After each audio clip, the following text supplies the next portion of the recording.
حضور علیہ الصلوۃ والسلام جب سفر پر جاتے، ویسے تو باری تقسیم کرتے، لیکن سفر پہ جاتے تو آپ قرآن دادی کرتے، جس کا نام نکلتا اس کو ساتھ لے جاتے.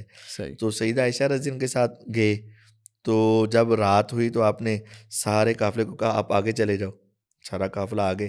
تو نبی کریم صلی اللہ علیہ وسلم نے سیدہ عائشہ رضی اللہ سے فرمایا کہ اب ہمیں کوئی دیکھ تو نہیں رہا. تو عائشہ رضی اللہ میرے ساتھ دوڑ کا مقابلہ کرنا ہے، دوڑنا نہیں مرنا.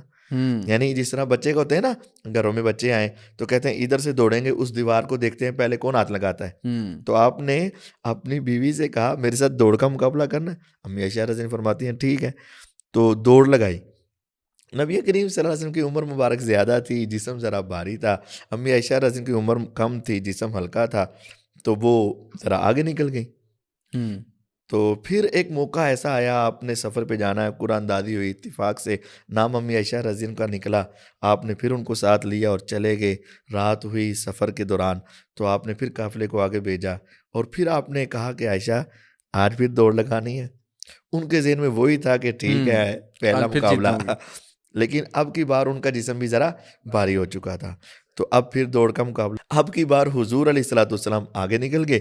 تو فرمایا تل کا بھی تل کا، عائشہ وہ تیرا گول ایک ایک برابر ہو گیا ہے. بالکل